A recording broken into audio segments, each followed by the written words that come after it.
So our next topic is here, dimension of a physical quantity. So what is mean by dimension of a physical quantity?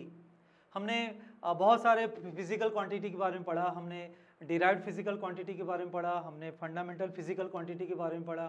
तो हमने उसमें देखा कि बहुत सारे हमने फिजिकल क्वांटिटी यूज़ किया है। अब वो फिजिकल क्वांटिटी का हमें यहाँ पे डायमेंशन निकालना है।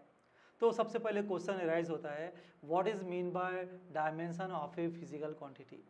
सो dimension of a physical quantity is defined as the power to which fundamental units are raised to obtain the unit of that physical quantity. What is dimension of a physical quantity? Dimension of a physical quantity is defined as the power to which the fundamental units are raised to obtain the unit of that physical quantity. So in this way, in dimension of a physical quantity, we can derive here. So dimension of a physical quantity is represented by dimension of physical quantity is represented by m to the power x, l to the power y and t to the power z. Here length is measured, length is represented by, or length is denoted by capital L. Mass is denoted by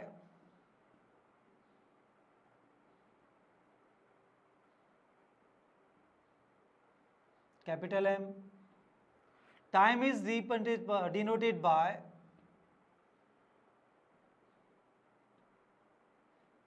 capital T. अगर temperature है तो K से represent करेंगे, electric current है तो उसको ampere से major करेंगे। फिलहाल में हम तीन फिजिकल क्वांटिटी जो हमने पढ़ा, ठीक है, लेंथ, मास एंड टाइम को हम रिप्रेजेंट कर रहे हैं MLT के फॉर्म में। So in this way any physical quantity having certain dimension.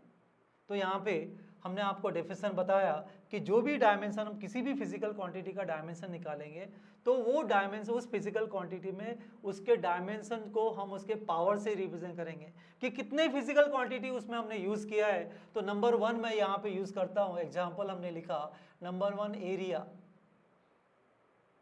What is the formula for area? Area का फार्मूला हमने आपको बताया था लेंथ इंटू ब्रेड्थ। तो मुझे यहाँ पे एरिया का डायमेंशन निकालना है, तो मैं डायमेंशन ऑफ एरिया की बात करूंगा। तो मैं यहाँ पे dimension of length, dimension of breadth,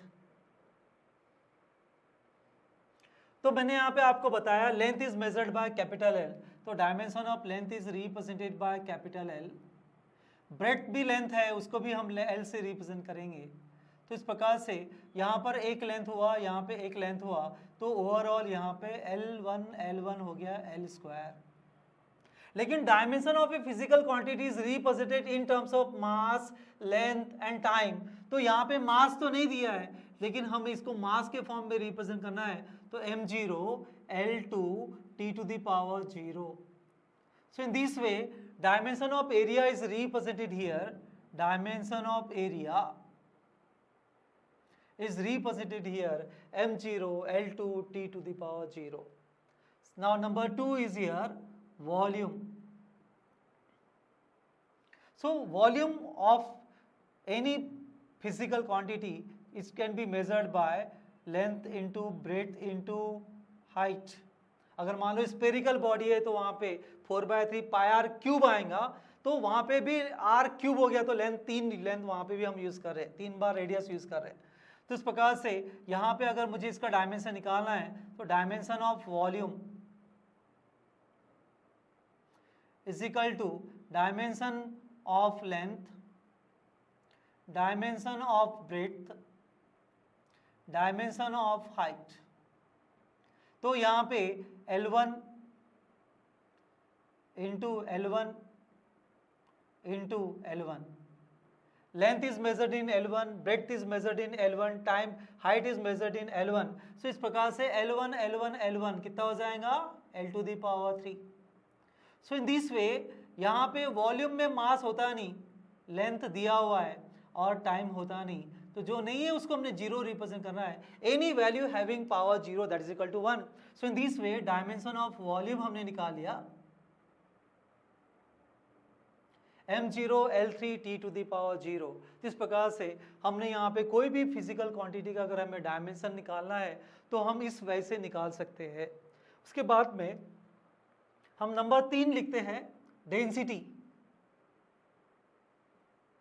As we know the formula, density is equal to mass upon volume.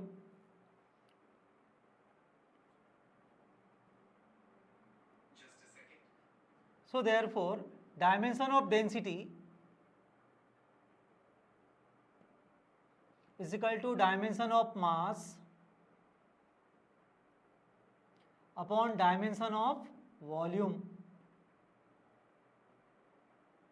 तो अभी हमने आपको बताया वॉल्यूम का डायमेंशन होता है L to the power 3, 3 length यहाँ पे यूज किया, तो मास का डायमेंशन हो जाएगा m1 और वॉल्यूम का डायमेंशन हो जाएगा L to the power 3। So in this way L to the power 3 ऊपर आएगा तो कितना हो जाएगा L टू दी पावर -3। तो ओवरऑल डायमेंशन ऑफ डेंसिटी कितना हो जाएगा, dimension of density, dimension of density को हम रिप्रेजेंट करेंगे डायमेंशन ऑफ डेंसिटी, मास है यहाँ पे m1, लेंथ यहाँ पे है L to the power -3, time नहीं है यहाँ पे तो t0, जो नहीं है उसको जीरो से रिप्रेजेंट करेंगे। So in this way here dimension of density is here m1 L to the power -3 and t to the power 0। तो इस प्रकार से हम कोई भी फंडामेंटल फिजिकल क्वांटिटी का हम डायमेंशन निकाल सकते हैं। तो इस प्रकार से ये हो गया dimension of a physical quantity. So what is mean by, फिर मैं एक बार रिकॉल कर दे रहा हूँ, dimension of a physical quantity is defined as the power to which the fundamental units are raised to obtain the unit of that physical quantity।